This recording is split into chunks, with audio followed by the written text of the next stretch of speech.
दिनांक 29 जानेवारी रोजी डाळ व्यापाऱ्यांवरील कर आकारणी प्रकरणी ऑनरेबल अपिलेट ऑथॉरिटीचा जो निर्णय आलेला आहे, जो आदेश पारित झालेला आहे, तो नक्कीच स्वागतार्ह आहे. साधारणतः 2.5 वर्षांपूर्वी इकडील कार्यालयाने डाळीच्या आउटवर्ड सप्लायवर 5% GST लावण्याचा पहिलाच आदेश पारित केला होता.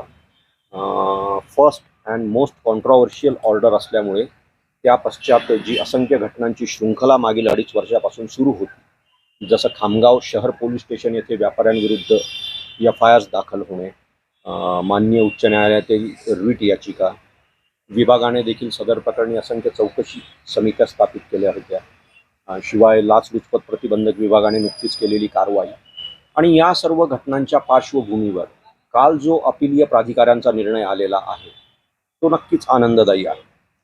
खामगाव सारख्या एका छोट्याशा शहरामध्ये आपण जर का बघितलं तर एक छोटासा व्यापारी एवढ्या मोठ्या प्रमाणात कोट्यवधीच्या घरामध्ये GST बुडवतो, तर राज्यामध्ये किती व्याप्ती असेल, काय सांगायला अधिकारी? एक्झॅक्टली. खामगाव सारख्या लोकेशनला एक साधारण डाळ व्यापारी जर 100 कोटींपेक्षा अधिक GST बुडवत असेल तर राज्यव्यापी करण्यात आलेल्या या इव्हेजनचा आवाका किती मोठा आहे हे आपण समजू शकतो. त्यामुळे कुठेतरी शासन महसूल संरक्षणाकरता सदर प्रकरणात शासन प्रशासन स्तरावरून धोरणात्मक निर्णय होणे अपेक्षित आहे. गोरगरिबांच्या कष्टाचा हा पैसा पुनश्च शासकीय तिजोरीत यावा, हीच इकडील कार्यालयाची अधिकृत आणि आग्रही भूमिका असेल.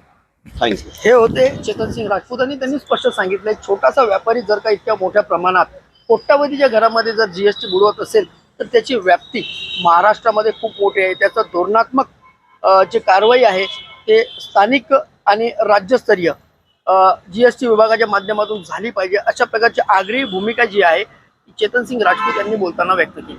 राहुल खंडारे, न्यूज 18 लोकमत, बुलढाणा.